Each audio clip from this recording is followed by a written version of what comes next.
Okay, dear colleagues, Typical leader. it's time to come back to your seats because we are starting already. And the subtopic, our second subtopic, is one for all for one. Don't be afraid, I won't start reading a book, but I like the quote. But now we'll talk about the role of cooperation in enhancing cyber resilience in Europe. As I already mentioned here, that in Lithuania as well, we're doing some efforts to fight. My organization, Communication Regulator Authority of Lithuania, introduced a few tools to telco representatives how we can do this, but it's obvious that when you play or work at a local level, it's impossible. You need to go further. And for this session, our keynote speaker is Jacek Oko, my honor, Jacek, from Poland, our neighbors, and he's the president of Office of Electronic Communications. So Jacek, floor is yours. Yes, thank you.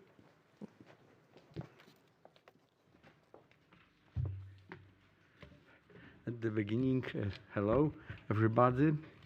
It's honor for me, especially in this city, because I'm from Wrocław. It's city in Poland where live people from Lithuania, from Ukraine, from kind of a part of Poland. After the Second War, we were, and our ancestors were moved to the Wrocław and create new city.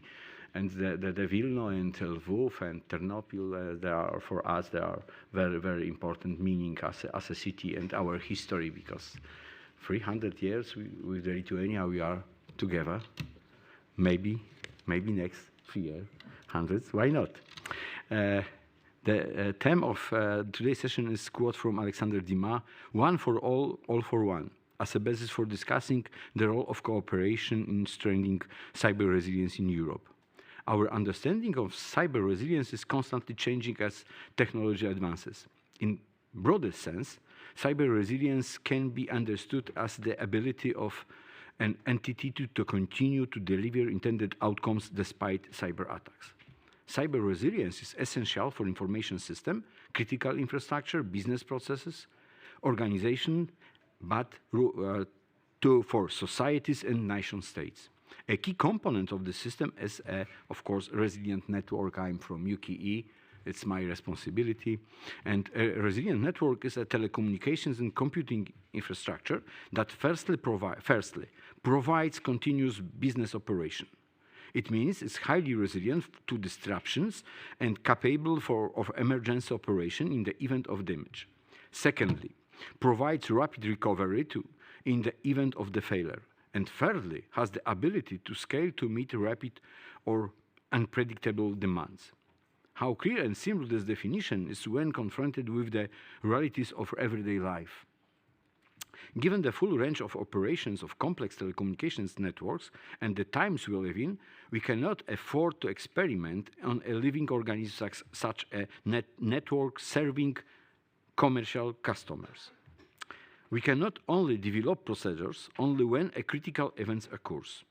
We need to be prepared for as many cases as possible, as practice as many options as possible. This is why it's so important to share experiences. It is essential to work together in a spirit of mutual trust. It's critical to share information about threats quickly and comprehensively, especially as a telecommunications network no longer recognizes borders. This approach can also be seen in the activities of the European Commission, the European Parliament, or bodies such as ENISA, BEREC, and ITU. The kind of collaboration where key partners trust each other is something we have no industry standards for. We want to be able to work out in panel discussion, even with the distinguished experts with whom I have the pleasure to sit here today. Nor will we work out at the high level of CEOs, ministers of NRA heads. We can and should do it at the lowest level, not between the PR people or lawyers or the decision makers. Really, we are talking about the experts who are directly involved in the day-to-day maintenance of the networks, the staff on for example, the staff of NRA security departments of ministries. They are the ones who, the exception of senior managers, need to develop a forum in which knowledge and the information can be shared, with the feeling that the information will leak out of all in the wrong hands, especially for message for Polish people, for Lithuanian, or people which we know our east border is still the war. In Poland, we have achieved this. In November 2020, as a president of Office of Electronic Communication, I signed an agreement with the CEOs of the 4 mobile operators, MNOs, on the basis of which the Information Sharing and Analysis Center, acronym ISAC, was established. The high-level agreement was important, so that all lower-level managers know that this forum was vital for the operation of each company. It's very important to make the first step on the high level, but the really work is operated by engineers, really. Since that, we have had hundreds of meetings where we have shared knowledge, descriptions of problem of solution. We had our test in February 2022. During Russia's armed attack on Ukraine, in a very short time, Polish mobile networks had to cope with several million refugees. They coped very well, and ISAC was a key forum for coordinating efforts. We prepared 2 million new SIM cards, and we served the service for about 1 million people based on roaming. It means during 2 weeks, 3 million new users of our mobile network, without the problem for network. It means resilient network. A key participant in such bodies is the NRA. NRA is specific, which provides a neutral flag for the whole project. I think the key form is the information, the ISAC, as a platform to discussion. Of course, legal, like CERTs, like Cyber Act, are important, but cooperation is most important. Because the key to next door is for the participant. It's very important to invite group companies for our other countries. Because let me remind you, 3 of 4 Polish mobile networks are owned by transnational operators. We should start discuss over the border. Ladies and gentlemen, let's, like said Mr. Reagan, tear down these walls. The walls between the downstream employees of the various entities which work in the cybersecurity sector. Let's tear down the silos for common good. Thank you.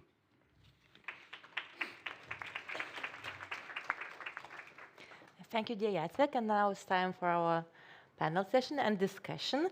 And let me introduce you, Emilia Zalewska-Ciejczynska, the representative of National Research Institute. And just I'm reminding you that we are waiting for your questions. I'm not inviting you to play a basketball match, but you know how it works, yeah? So please listen and participate, and we'll share this thing. Thank you very much. Thank you so much for coming here. Thank you, our host, for introducing me. I would have a pleasure to host, to be a moderator of this today's discussion. First of all, thank you very much to Mr. Jacek Oko for his remarks and for highlighting the role of sharing experiences. I especially would like to thank you for mentioning the role of ISACs. I think there is still a lot of attention put to those initiatives, even though they could be extremely important in building the cyber resilience because of the experts, as you mentioned, they involve. So today in this session, we would like to invite you to the discussion on different dimensions of cooperation. Establishing partnerships is crucial nowadays. Cyber threats know no borders, and Europe has to fortify against the escalation of such threats. Partnerships are not always easy. Sometimes it is necessary to seek compromises. Sometimes you have to do something for your partner that you not necessarily like. So here in this session, we would like to have more focus on these issues, how we can build successful partnerships and Are there any existing best practices? Some of them were already mentioned by our keynote speaker. And today in this session, there are esteemed panelists with me, Mr. Jacek Oko, who has been already introduced as President of the Office of the Electronic Communication of Poland. Online with us, there is also Natalia Tkachuk, Head of Cyber and Information Security Directorate, National Security and Defense Council of Ukraine. Another online speaker is Matthias Hudobnik from ICANN, Security and Stability Advisory Committee, a member and at-large advisory committee liaison to this Stability Advisory Committee. And Dina Luria, here with us on site, General Counsel at Nord Security. Thank you very much for being here today with us. And I would like firstly to ask you the initial question, or maybe two questions to be honest. So what are the opportunities that arise from cooperation in building cyber resilience in Europe? Are current technical and legal requirements and standards adequate to support enhancing such cooperation? And firstly, I would like to direct this question to Mr. Oko.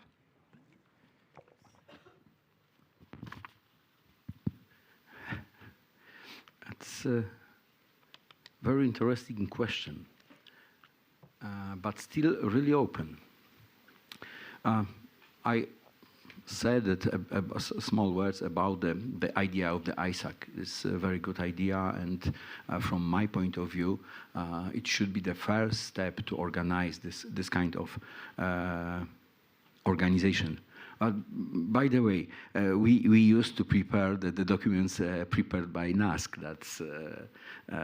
That's very, very important, that the cooperation between the regulatory, private companies, MNOs, public sector, and academia or research institutes. Very important. The sample that is possible to solve the problem is a situation in Poland which we solved, the smishing and spoofing. We discussed using this ISAC as a platform. We find the technical solution. We find the way. Next, we prepare with people from the NASC, and especially with CIRT of the NASC, this is the governmental CIRT. We discuss with our ministry, we discuss with MNOs, we discuss with police and our services, special services, and we prepare new law, and we implemented this law. And today, I think we solve the problem, of course, as the first solution, because day by day we can find some problems, and we have to modernize this document.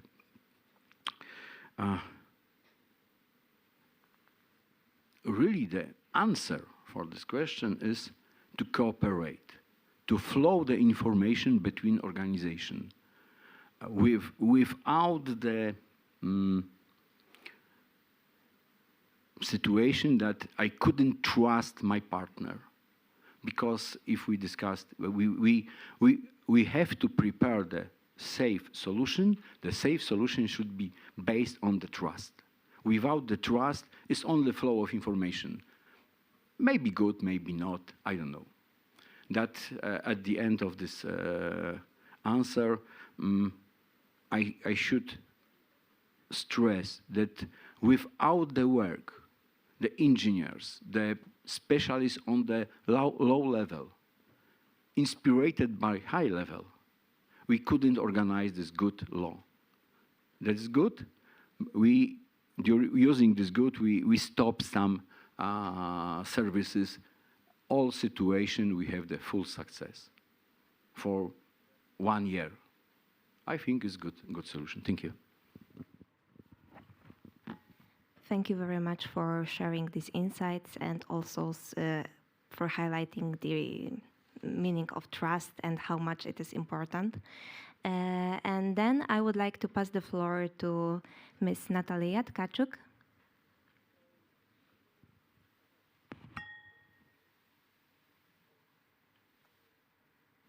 Hello, everyone.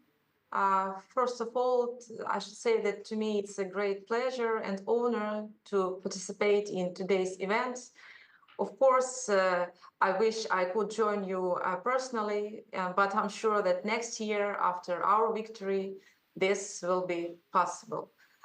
And on behalf of Ukrainian governmental authorities, I would like to thank all of you, our partners, for your support, because this support is tremendously important for Ukraine in this war.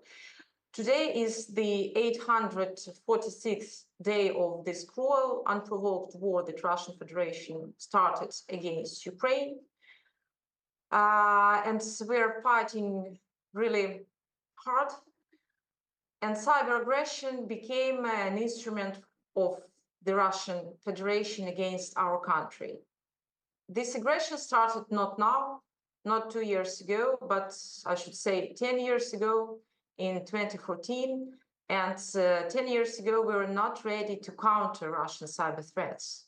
But we understood that we had no time to waste, and we started building our national cyber resilience, our national cyber capacities. And the international cooperation, the cooperation with private sector, became key issue, which helped us to build, to enhance our cyber capacities. And today, Ukraine proved that we built cybersecurity, and today it's our obligation to share our knowledge of this cyber war with you, with our partners, with our friends, because Russian aggression will not stop only against Ukraine. Now Russia is starting cyber war against European countries, against EU countries, and without collective efforts, without cooperation between states and international organizations, private sector, academia, we simply will not be able to protect the safeness of the internet and our democratic values also in cyberspace. Thank you. Thank you very much, Natalia, for bringing this international perspective. I think it is really crucial to bear this in mind, that especially in the European region, we are all in this position of being threatened by the war that is going not only physically in your country, but also in the cybersphere. And all the countries, especially the closest neighbors, so like Poland, Lithuania, can feel it also as well. So with that, I would like then to invite Matthias to take the floor.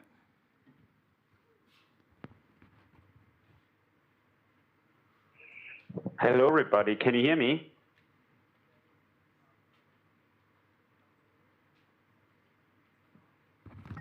Yes, Hello, we can hear me. Yes, we can hear you. Perfect. Yeah, my name is Matthias Rodnik, and I'm excited to speak about the critical topic of cyber resilience in Europe. I'm speaking in my personal capacity, just that you know, not necessarily reflecting the opinions or advices of ICANN Security and Stability Advisory Committee, even though I'm a member of it. So my short intervention will focus on the European perspective, and due to the short time, I will directly jump into the topic and try to set the scene a bit. So firstly, I would like to address the cooperation aspect in cyber resilience through enhanced threat intelligence sharing within the EU. Most of you may be aware there is a strong cooperation among European nations facilitating enhanced threat intelligence sharing, also significantly supported by the Computer Emergency Response Team for the EU institution, bodies and agencies, so it's called CERT-EU, and Europol's European Cybercrime Center. The CERT-EU serves the EU institutions, bodies and agencies providing a range of cybersecurity services, and the European Cybercrime Center is part of Europol, which is the European Union Agency for Law Enforcement Cooperation and focuses on combating cybercrime. The second thing I would like to point out is the importance of standardization and best practices within the EU. So here I would like to start with the European Union Agency for Cybersecurity, which is called ENISA. It's EU's primary agency for cybersecurity, and it also supports member states, EU institutions, and businesses in improving their cybersecurity capabilities. Then we have the Cybersecurity Competence Center, which is task pooling cybersecurity expertise across the EU to bolster research, development, and deployment of cybersecurity technologies. And then we have also the European Defense Agency, which supports the development of cyber defense capabilities among the EU member states. And then we have the Network and Information System NIS Cooperation Group, which is established under the NIS Directive, and this group aims to facilitate strategic cooperation and also exchange of information among EU member states. And last but not least, there's also the EU cybersecurity strategy, which aims to ensure a global and open internet with strong safeguards and to try to mitigate the risk to security and the fundamental rights of people and keep the fundamental rights of people in Europe safe. And thirdly, this leads me to an important resource optimization within the EU, namely that through this standardization and initiatives, resources can be optimized and also shared effectively. And this will also help smaller nations or organizations benefit from the expertise and support of more advanced entities, also strengthening the cybersecurity posture across the continent. And then finally, main European legal frameworks are also in place to strengthen cybersecurity and also foster harmonization. We have the General Data Protection Regulation, we have the NIS Directive and the NIS2 Directive, we have the EU Cybersecurity Act, we have the Digital Operational Resilience Act, we have the EU Cyber Resilience Act. So I will stop here to stick to my 3 minutes, and I'm looking forward to the discussion. Thank you. Thank you very much, Matthias, for explaining the role of the European institutions and also bringing to the discussion different regulatory acts that are quite crucial for the discussion also about the cooperation in the field of cybersecurity. And now I would like to give the floor to Ms. Dina Luria for her input. Thank you very much, and it's a pleasure being here. I am representing a consumer-focused cybersecurity company. So what we do is we deal with people protecting their personal cybersecurity and that of their families on a daily basis. And therefore, I think I will add slightly different angle to the same discussion, and I'm glad that the framework has been set in this way. I think when we think of cyber resilience cooperation, I think the message is that cybersecurity, as weirdly as that sounds, is much more about the people than it is about the technology first. And therefore, for cyber resilience cooperation to work, I think there should be at least 3 elements to that. And one of them is actual clarity of what is it that we're trying to achieve. If we look at the names of the conferences on this topic within the last year or more, then the word that you use mostly is mapping. So mapping regulatory frameworks, mapping regulatory instruments, mapping regulatory standards. What that means is that we spend more time mapping than we actually do complying with it. And therefore, we've already had this discussion here today, and thank you, Matthias, for flagging all the huge list that took all the 3 minutes of our time.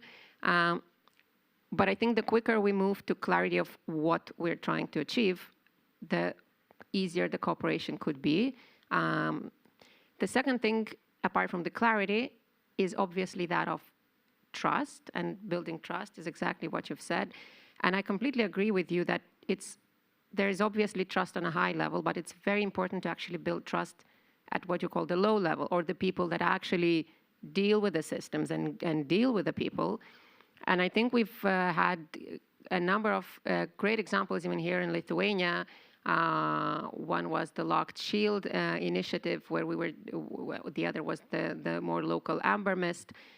The idea there is that you have people on the ground, public and private and academia, working on gladly simulations that bring lessons, but what most importantly, it brings trust, so that when or if the actual cyber attack happens, there are people that you can sit in the room with and you know how to work, and you know whether someone is the one who reacts slower or the one who is better at something else. And I think we've managed to build quite a strong community of cyber security people here in Lithuania that we can be very proud of. And obviously the last bit is that of going really back to the human, is that of education. And I think that is the least controversial and the most efficient way of cooperating among governments, academia, and private partnerships. The idea being, if we invest in standardized cybersecurity training, training material, training standards, that's when we really can get the benefit. I know my 6-year-old had a training on cybersecurity in his kindergarten, and he now knows there is this weird thing that most probably is this animal that is going to jump out of my phone, so I shouldn't press something that looks like a weird animal. That's basic cybersecurity, but I was proud that that's what we had here, actually. Thank you very much, Dina, for all these important points. I must say, I am a bit surprised that 6-year-old already have a cybersecurity training. I think this is not very usual. And also, thank you very much for being a perfect final speaker in the round, because you addressed the points from different speakers, so it makes my work as a moderator easier. So thank you for that. So as you can see, we have a very diverse backgrounds and perspectives represented. So I would like now you, the audience, to invite you to take the chance and to ask your questions to our speakers.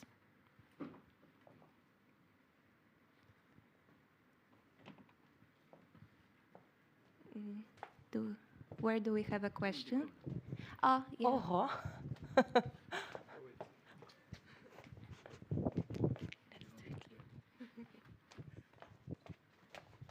You catch it? Thank you, everyone. I hope you can hear me. My name is Christian Bartolin. I'm head of the Digital Development Unit at the Council of Europe. And I would like to just not so much ask a question. I would like to first of all thank the panelists for very interesting and very thorough description of the issues we have been discussing here, or are to discuss today.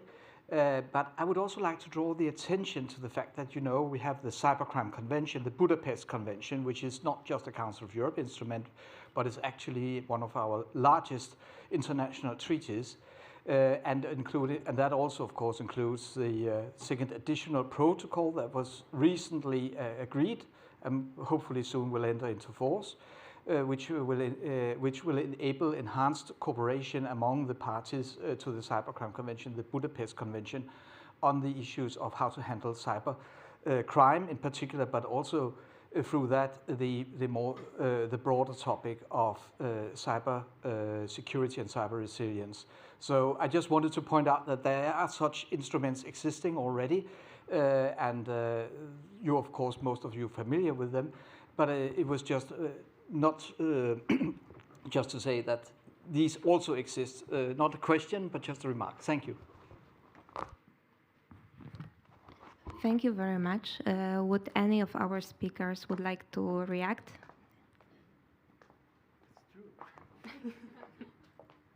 Yeah, simple reaction are the best ones. Okay, we have a question online. Yes, please.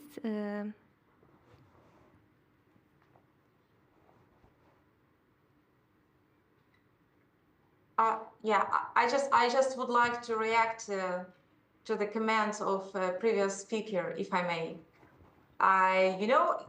The funny thing that I've just thought about is that actually, yes, there are many legal norms in international level, and of course, the Budapest Convention on Cybercrime is the most important for international cooperation in cyber. But when the war in Ukraine started, we understood there were no any such legal mechanisms to provide for such mechanisms in terms of war.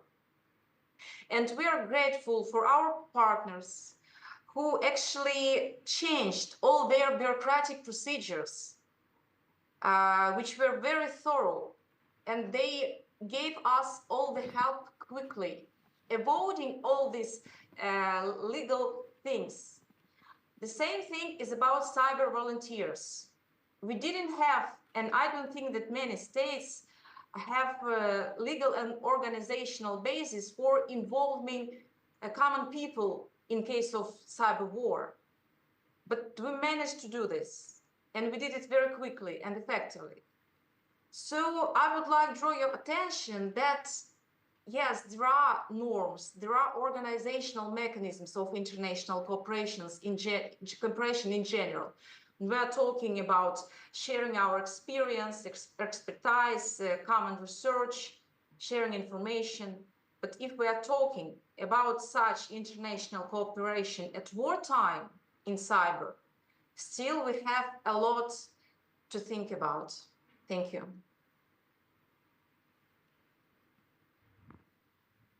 Thank you very much, Natalia. Would anyone would like to react to that, both speakers or audience, or are there any other questions? Okay, yeah. Where is my hand? Oh God. Okay, be careful. Managed to do that.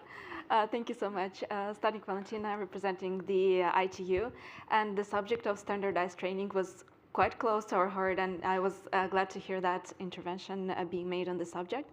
And you're probably aware that we have programs focused on the institutional and human capacity building in the field of cybersecurity. So from this perspective, we run the regional and global cyber drills, in which we are very happy to see government cooperate, interact, share knowledge, share experiences. So I would like to actually ask your feedback and your, I don't know, impressions or like recommendations that you feel that might result from your experiences of such kind of trainings and mechanisms. And maybe you have already some kind of experiences with us that were useful, that you would like to share your feedback on. Thank you.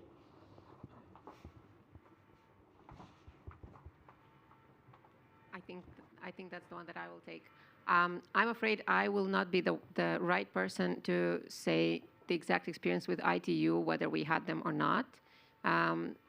What I have seen from my colleagues and from the audiences that we have been, and my colleagues as well have been conducting the training to, is that when the question arises as to who else got this training, and again, it's a basic statement, but when people know it's a standardized training that is being conducted across the board, and that is the standard or the basic or whatever level, the standardized knowledge that is expected of you as a citizen at whichever level you are, that gives it more credibility. And that's why we think standardized training gives added value, as opposed to, again, trying to, as I've said, to map the available training options out there, which already, which is also a way to destabilize and spend time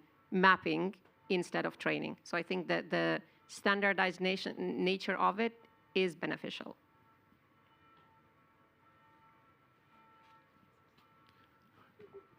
Maybe some reaction. Okay. Okay. Can I say something, or? Okay, so maybe firstly, yeah.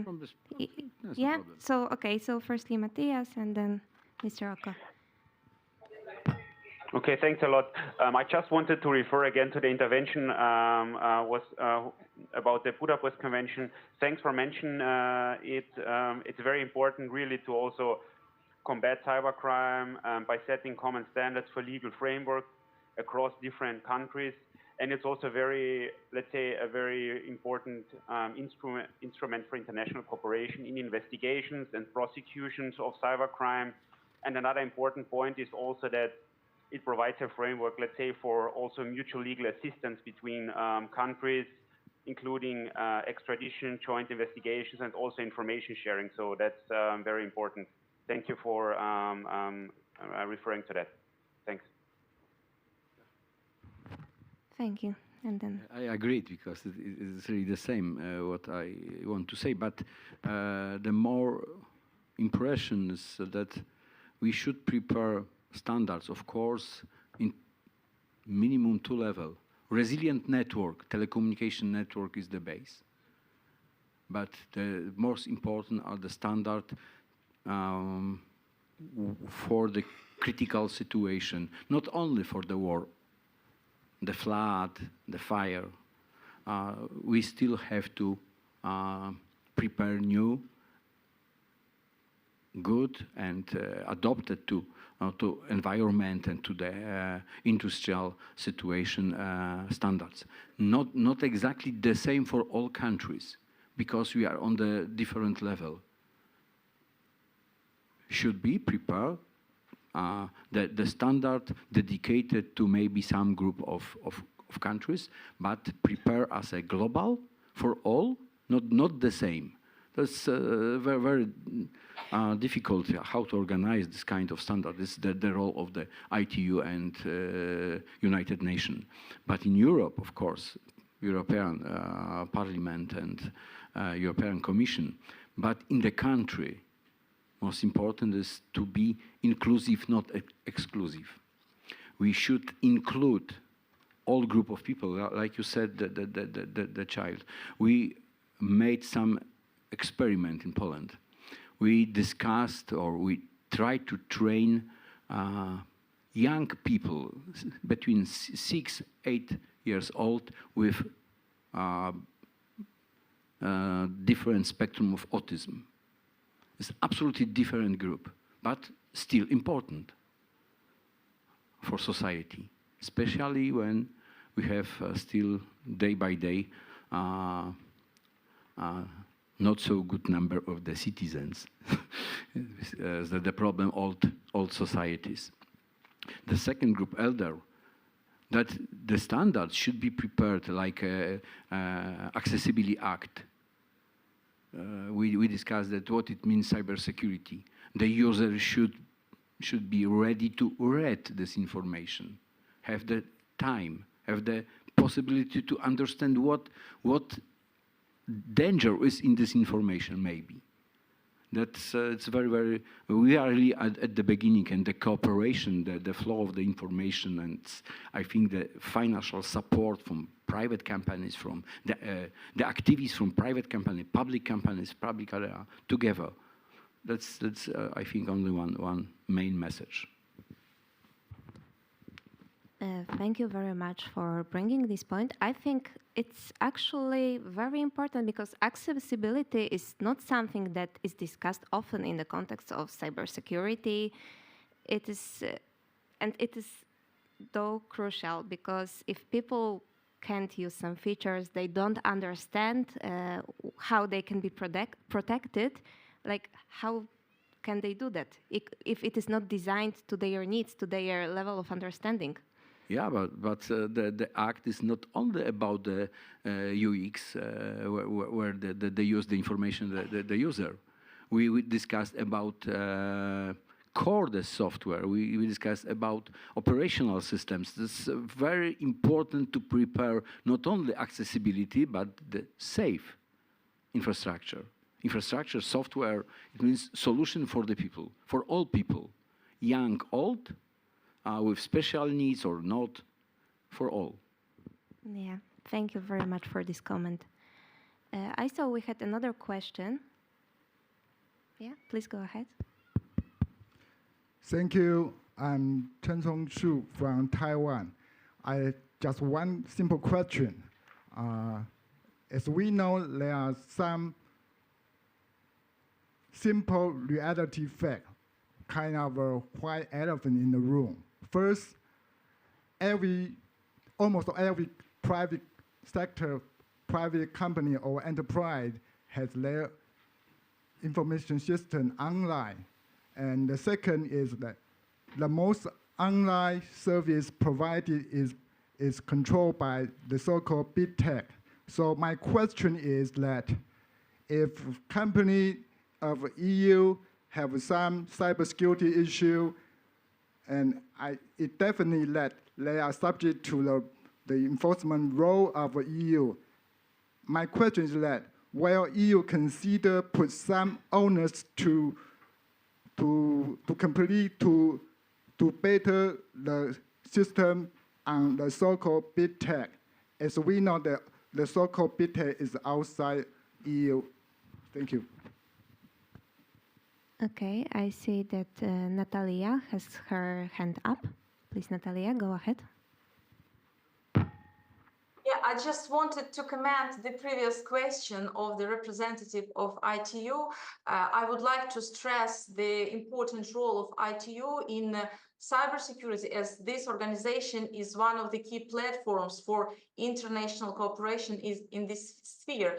And I'd like to say that four European countries already sent a complaint to ITU for cyber aggression of Russian Federation, because it's hampering the broadcasting, satellite communications, GPS civil navigation.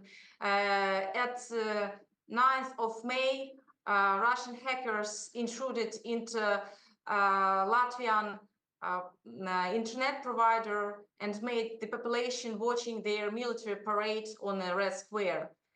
And we are waiting the decision of ITU whether we could really imply existent mechanisms of international cooperation to somehow to influence these malicious actions of aggressor. Thank you.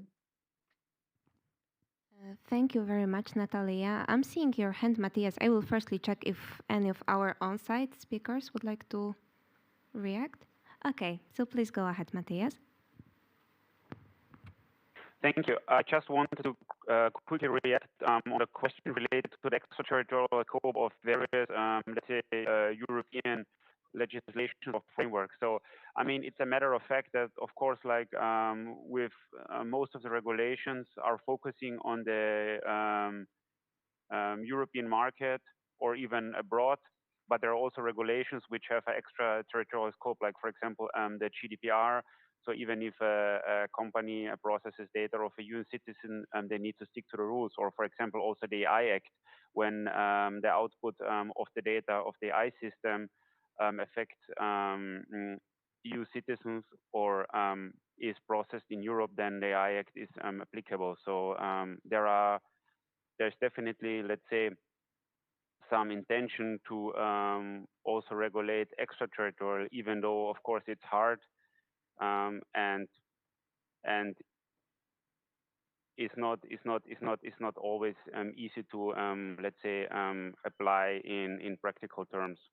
But thank you for the question. Thank you very much, Matthias. I would like to quickly check if any of our speakers on site or online have any quick remarks or reactions. Mm-hmm.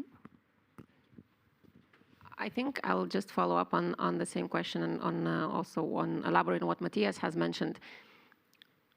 Indeed, a lot of the EU regulations have extraterritorial reach.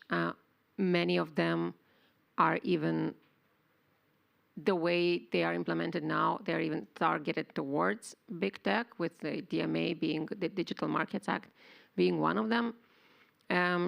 But the same goes the other way. There are laws that apply in other countries to companies established in the EU that provide services elsewhere. So I think the more we go forward, it seems that the regulation really is on where is it that you provide your services rather than where you are established. So I think, you know, there's a good and a bad side to it, and it's a difficult maze. And a difficult regulatory maze to navigate. Thank you very much, Dina. And as the time is almost running up, I would like now to ask all our speakers, starting from Mr. Jacek, to just give 1-2 sentences of your final words for this session. Of course, not the final words. So if you would like to share something. The trust is the main word. but trust with brain, not trust without reflection. And really, we like this question about the DSA, DMA, GEA, the acts, many acts we can dedicate. The action with reflection, cooperation, and flow information, native information, not filtered. Thank you. Thank you. And Natalia, what are your message for the end? Yes, I would like to emphasize that, in my opinion, cybersecurity, it is a collective game. And the basis for it should be clear rules, inspiration, and trust between all the players as we are playing in the same team. Thank you. Thank you. And Matthias?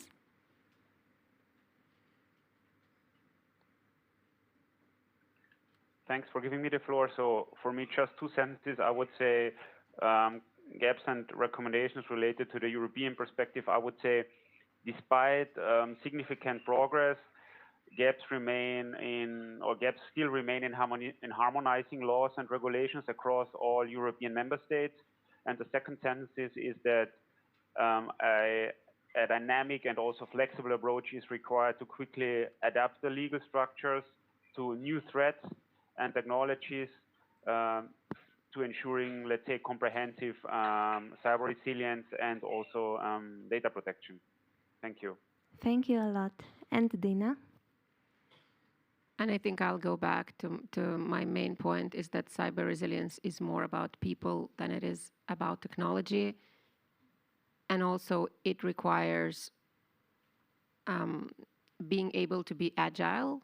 And therefore we should maybe stop mapping and actually start cooperating. Thank you very much. And yeah, thank you for being amazing panelists. It was a pleasure. Thank you all. Now we are having 15 minutes break, and let's come back exactly after 15 minutes, okay? Because we are very on time.